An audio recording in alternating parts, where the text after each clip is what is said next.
प्रभु यीशु, जब मैं तेरा जिंदा वचन सुनूं, मैं सेम ना रहूं, मैं बदल जाऊं, 100 गुना फलों को लेके आऊं, मैं 100 गुना फलों को लेके आऊं।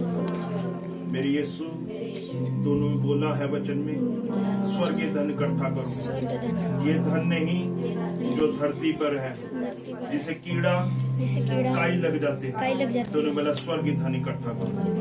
मेरे प्रभु, हम रूहों को बचाने के लिए निकल पड़े हैं। हमारी मदद तू करेगा, हमारी सहायता तू करेगा। हमें हियाव दे, हमें दृढ़ कर, हमें स्थिर कर। तेरे पाक कलाम में से जब मैं सीखूं, वैसे बन जाऊं, तेरी आवाज सुनने पाऊं, उस पे चलने पाऊं, सुन के भूलू ना। हर वचन चुराने वाली गंदी आत्मा को मत्ती 18:18 में बांधते हैं और शरापित करते हैं। तेरा वचन कहता है, धरती पे बांधोगे, स्वर्ग में बांध दी जाएगी। मैं बांधती हूँ हर वो शैतानी युक्ति जो मेरे मार्ग के लिए रुकावट है, और उसे शरापित करती, शरापित करती, होली गोस्ट फायर और थागड़ों में गिर, यीशु के नाम से। हालेलुया। खुदा का शुक्र करते उसके नाम की स्तुति हो।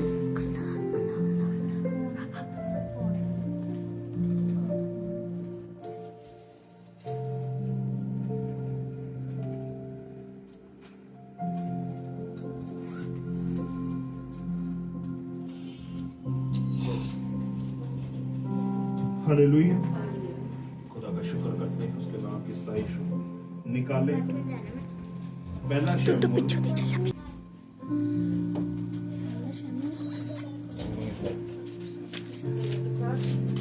और साथ पढ़े।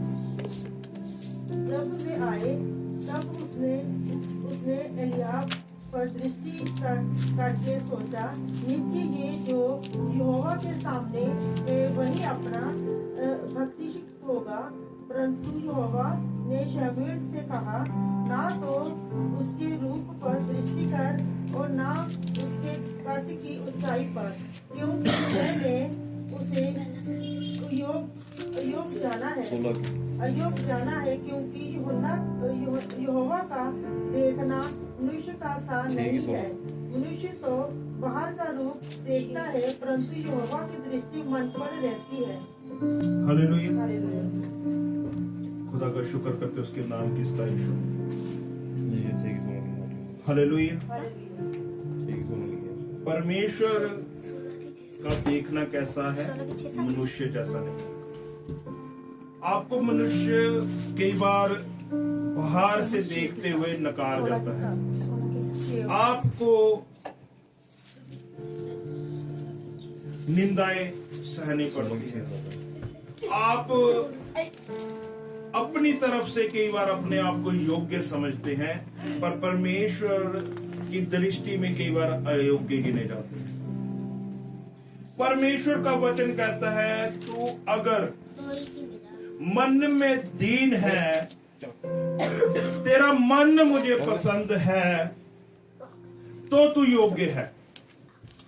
अगर हम खुद योग्यता अपने भीतर सोचे कि हम योग्य हैं, तो परमेश्वर की नजर हम पर नहीं। जब हम सोचते हैं कि हम अपनी दृष्टि में अपने आप को छोटा समझते हैं, तो जाने कि आपका परमेश्वर आप पर दृष्टि लगाकर बैठा है। यहां पर खुदा का बंदा शमूएल, जो राजाओं का अभिषेक करता था, हालेलुया, खुदा का दास जिसे परमेश्वर ने खड़ा किया था, खुदाबंद ने उससे जब भेजा कि राजा के लिए अभिषेक करने के लिए तो जा। जब वो गया दाऊद के घर पर, तो उसके पिता ने अपने बेटे पर जब दृष्टि की और उससे ही आगे किया कि ये योग्य हो सकता है। शमूएल ने जब उसे देखा और दृष्टि की, पहले तो शमूएल ने भी सोचा कि ये योग्य होगा, क्योंकि बहुत अच्छा था, दिखने में सुंदर था। पर वचन कहता है जब वे आए तब उसने एलियाब पर दृष्टि करके सोचा निश्चय ये यहोवा के सामने वही है, उसका अभिषेक होगा।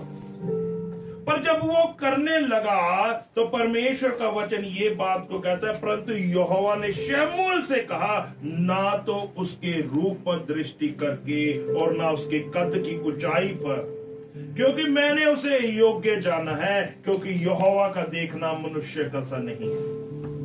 मनुष्य तो बाहर का रूप देखता है, परंतु यहोवा की दृष्टि मन पर रहती है। कहां पर रहती है खुदा की दृष्टि?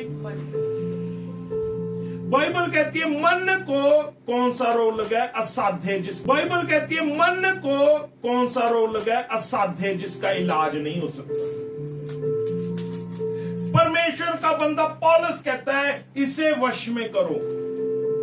मन यहां वहां भागता है, परमेश्वर की हुजूरी में नहीं लग पाता, क्योंकि यही है जिसे हमने स्थिर कर लिया, परमेश्वर की हुजूरी हमारे भीतर आ जाएगी। जो दाऊद था, अगर उसकी तरफ हम बार बार दृष्टि करते हैं, वो कुछ नहीं कर रहा था, सिर्फ आराधना कर रहा था और दृष्टि उसके ऊपर थी। अगर आपका जीवन खुदा को भाने वाला बन जाए तो दृष्टि आप पर आ जाएगी। योग्यता खुदाबंद आपके भीतर देख लेगा, क्योंकि आपने प्रभु को प्रसन्न करने के लिए एक डेडिकेशन दिखाई। संसार को साइड पर करा, फिर परमेश्वर हम पर दृष्टि करेगा। अगर हम संसार की तरफ दृष्टि करते हैं तो निश्चय हम डूबने लग जाते हैं। हम हर जगह पर फेल होने शुरू हो जाते हैं। हम करना चाहते हैं पर हो नहीं पाता। हम सोचते हैं ये सिस्टम मैं अपने तरीके से सही करूं, पर हो नहीं पाता, क्योंकि दृष्टि प्रभु की ओर नहीं है। दाऊद की दृष्टि प्रभु की ओर थी और खुदा की दृष्टि उसकी ओर थी। Hallelujah, hallelujah. परमेश्वर का वचन हमें खुदा से जोड़ने की बात करता है, किसी मनुष्य से रिश्ते की बात नहीं करता खुदा का कलाम। जब हम खुदा से जुड़ जाते हैं तो परमेश्वर की दृष्टि हम पर होती है। उसने बोला एक मन एक आत्मा हो जाओ। हालेलुया, एक मन एक आत्मा। आपका चरित्र, आपका कैरेक्टर, आपका बोलना, आपका देखना, आपका चलना खुदा को भाने वाला होना चाहिए। हालेलुया। परमेश्वर के बंदे शमूएल को खुदा ने क्या बोला कि ये अयोग्य है, इस पर दृष्टि मत कर। हालेलुया। अगर इसी पहले शमूएल की 2 अध्याय में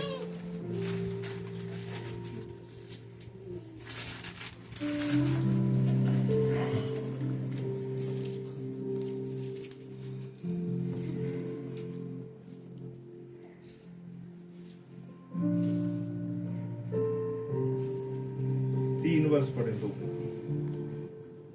भूल कर हाकार की ओर बातें मत करो और अंधेर की बातें तुम्हारे मुंह से ना निकले, क्योंकि यहोवा ज्ञानी ईश्वर है और कामों का तोड़ने वाला है। हालेलुया। परमेश्वर का वचन कहता है कई बार हम अपनी तरीके से क्या ढूंढते हैं? रिस्पेक्ट, आदर, कि मेरा जीवन कैसा है कि मैं योग्यता रखता हूं पर रिस्पेक्ट नहीं मिल पा रहा। परमेश्वर की नजर में जब आप योग्य हो जाएंगे, खुदाबंद आपको आदर का पात्र बना देगा। बाइबल इस बात को कहती है। वचन कहता फूल के अहंकार की बातें मत करो। हालेलुया। उसने बोला है तुम्हारा विश्वास राई के दाने के समान होना चाहिए। उसने ये भी कहा फूल कर अहंकार की बातें मत करो। एक फुटबॉल देखने में, एक बलून देखने में जिसमें हवा भरी जाती है, बहुत बड़ा लगता है, देखने में बहुत अच्छा लगता है, और उसमें अगर एक कील चुबाई जाए या सुई चुबाई जाए उसकी हवा निकल जाती है। वैसा नहीं चाहता। परमेश्वर कहता फूल कर अहंकार की बातें मत करो। है हमारे पास कुछ नहीं है, फिर भी हम अहंकार की बातें करें, मैं ये कर दूंगा, मैं वो कर दूंगा, परमेश्वर की दृष्टि नहीं आएगी। परमेश्वर कहता है तुम ऐसी अंधेर की बातें अपने मुंह से मत निकालो जो खुदा से हमें दूर करती है, क्योंकि वो ज्ञानी ईश्वर है, वो उसकी बुद्धि अगम्य है।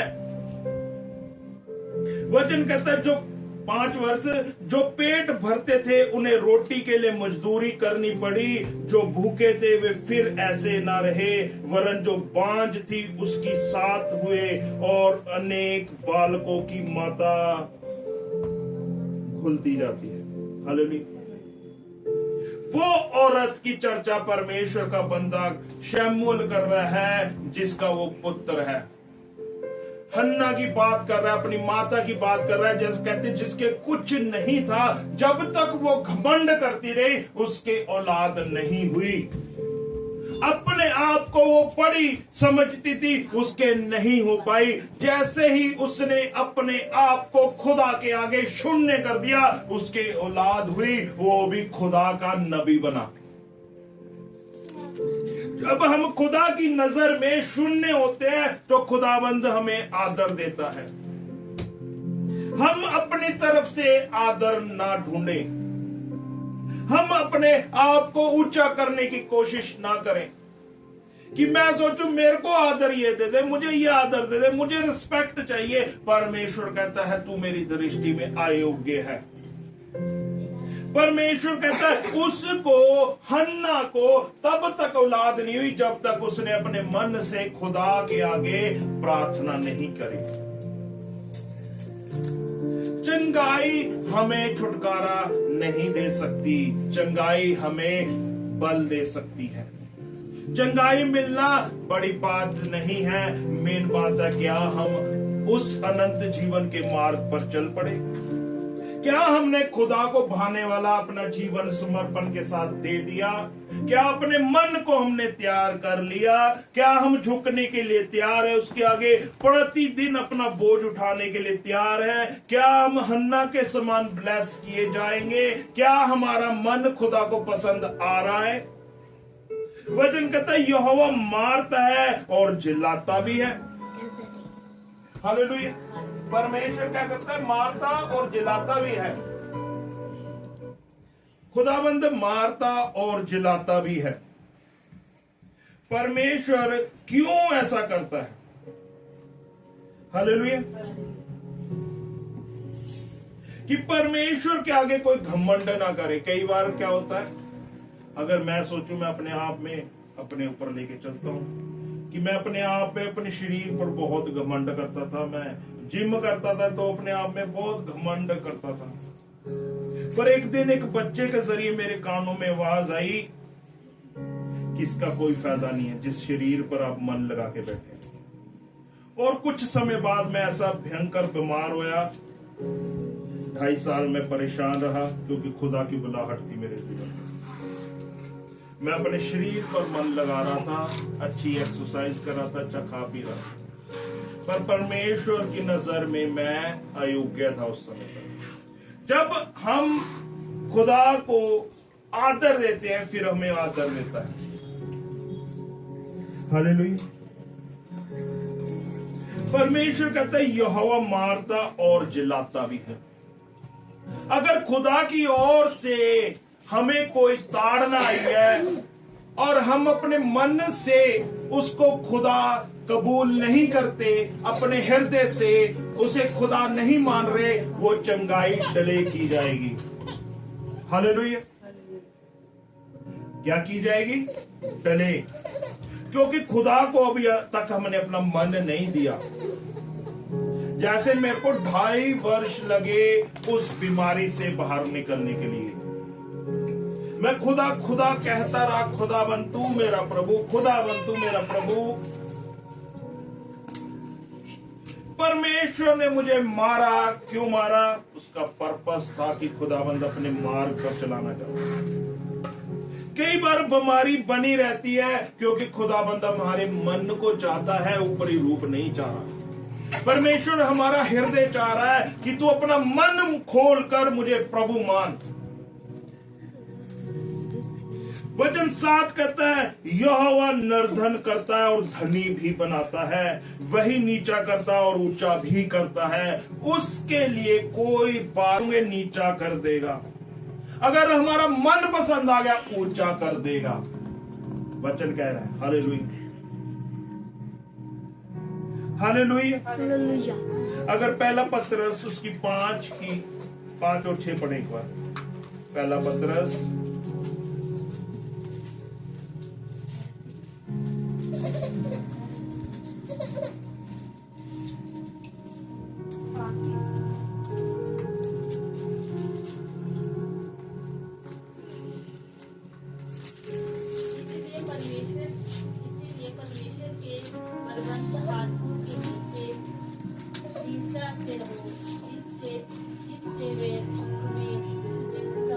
5 हालेलुया। दोबारा से पढ़ो। इसलिए परमेश्वर के बलवंत हाथ के नीचे दीनता से रहो, जिससे वे उचित समय पर आए। हालेलुया। परमेश्वर का वचन कहता है उसके अधीन हम दीनता से रहे। हालेलुया। कैसे? परमेश्वर अगर आपको बढ़ाना चाहता है तो उसके लिए आपको दीन बनना पड़ेगा। सिर्फ एक मात्र तरीका है। कौन सा? एक मात्र तरीका, दूसरा कोई रास्ता नहीं है, कोई शॉर्टकट नहीं है। हालेलुया। अगर आप आशीषित होना चाहते हैं, आप ब्लेस होना चाहते हैं, तो खुदाबंद के अधीन हो जाए। हालेलुया। क्या हो जाए? अधीन, अंडर हो जाए। जैसे एक औरत अपने पति के अधीन होती है, वैसे ही सभी खुदा के अधीन होने जरूरी है। हालेलुया। हम कहते हैं कि हम खुदा के अधीन नहीं होना चाहते। मैं आपको एक उदाहरण दूंगा। आज खुदाबंद मुझे उदाहरण दे रहा था। Hallelujah, hallelujah. ये मोबाइल है ना? हालेलुया। ये क्या है? मोबाइल है। इसमें सिग्नल आ रहे हैं अभी। अगर मुझे इसको यूज करना है सही रीति से, आप जानते पहले भी फोन थे, सिर्फ सिंपल थे, फोन किया जाता था, सिर्फ एक काम था उसका। क्या था? फोन करना। उससे क्या होता था? लोग आपस में हाल चाल पूछते थे। सिर्फ इसका क्या काम था? फोन पर बात करना। दूसरा कोई पर्पस नहीं था इसका। जानते हैं सभी इस बात को। और कोई पर्पस तो था नहीं। इसको मिलाया जाता था और हाल चाल पूछा था, दैट्स इट। उसके बाद इसे साइड पे रख दिया जाता था। अगर इस फोन के सिग्नल ना हो, आपने इसमें रिचार्ज भी कराया हो और इसके सिग्नल ना हो, तो क्या फोन मिलेगा? अगली बात पे जाऊंगा मैं। अगर इसमें रिचार्ज है, इसके सिग्नल ना मिले, तो ये फोन किसी काम का नहीं। और दूसरा व्यक्ति का रिचार्ज भी है, वो फोन करता रहे, उसका कनेक्शन नहीं हो पाएगा। एक खुदाबंद खुदा है जो हमेशा तैयार रहता है कि हम उससे जुड़े, पर शैतान ने इस फोन को गलत कामों के लिए तैयार कर दिया। पहले इसका काम क्या था? सिर्फ बात करना। अब इसमें उसने ऐसी ऐसी चीजें लॉन्च कर दी जिसमें उलझ गया इंसान। अब इसको फोन कम करता है, दूसरे काम ज्यादा कर रहा है। ये सही है, गलत है, जांचे। इसका काम सिर्फ फोन करना था और कनेक्शन बनाना था। वैसे ही मैं आपको बताना चाहता हूं, अगर आप सिर्फ खुदा की ओर दृष्टि लगाएं, कनेक्शन खुदा से बनाएं, तो आपके काम सफल होने शुरू हो जाएंगे। खुदा से कनेक्शन की बात कर रहा है खुदाबंद। आपका ध्यान सिर्फ और सिर्फ उससे कनेक्ट होने का होना चाहिए। अगर आपको डिस्ट्रैक्शन हो रही है, उस चीज को खत्म कर दें। ये आपकी भलाई के लिए है। मैं रात बैठा था जब प्रेयर में, मुझे खुदावंद ऐसे बता रहे थे कि ये बात बतानी है तुम्हें। हालेलुया, हालेलुया, कि ये डिस्ट्रैक्शन है। इसका काम, अगर मेरे फोन में अच्छे से अच्छा सिम क्यों ना हो जो सिग्नल पूरे पकड़ता है, अगर इसमें रिचार्ज भी है, बैटरी भी फुल है, अगर इसमें सिग्नल नहीं आ रहा, मेरा प्रिय कोई मेरा भाई मेरी बहन मुझे वीडियो कॉल भी करे, चाहे दूसरी कॉल भी करे, अगर ना मिले तो कोई फायदा नहीं। आपका सिग्नल वो डिस्कनेक्ट अगर है तो खुदा से आप कभी कनेक्ट नहीं हो सकते। वो सिग्नल को हमने बना लेना है। कैसे बनेगा? अपने मन में नहीं अब कोई खुदा बंद के सिवा किसी चीज को ध्यान देना। हालेलुया। मैं अपनी बात बताता हूं। मैं, कहते हैं ना जिसे फूडी कह लो, ज्यादा खाने वाला कह लो, वो व्यक्ति था, जिम करने वाला व्यक्ति था। आज खुदा ने मुझ पे दया करी है, खुदा के लिए हम छोड़ते हैं, क्योंकि हमें पता है एक जीवन की वैल्यू क्या है। अगर आपने खुदा से प्रीत लगा ली, खुदा से प्रेम लगा लिया, सब चीजें आपको फीकी लगने लग जाएगी। मेरे प्रियो, मैं आपका हया बढ़ाना चाहता हूं। मैं आपको डिस्ट्रैक्ट नहीं बल्कि कनेक्ट करने आया हूं, क्योंकि अगर मैं आपको डिस्कनेक्ट करूं खुदा से तो मैं दोषी ठहरूंगा। मैं अगर आपको बोलूं आप चला सकते हैं, आप खेल सकते हैं, आप अच्छे अच्छे काम कर सकते हैं, इसे यूज करें, तो मैं खुदा से दूर कर दूंगा और आपको और खुदा के सामने दोषी ठहरूंगा, क्योंकि जिसे ज्यादा दिया गया ज्यादा लिया जाएगा। अगर मुझे खुदा ने खड़ा किया है, ज्यादा दिया, मुझसे ज्यादा हिसाब मांगा जाएगा। अगर आपको भी दिया, आपसे भी लिया जाएगा। इसलिए तैयार हो जाए खुदा से कनेक्ट होने के लिए। हालेलुया। आंखें बंद करें, बोले प्रभु यीशु मसीह, जब मैंने आज तेरा जिंदा वचन सुना है, मैं तेरे साथ एक रिश्ते में आऊंगी, मैं तेरे साथ रिश्ता बनाऊंगी। तेरा जैसे वचन कह रहा था, तो नीचा भी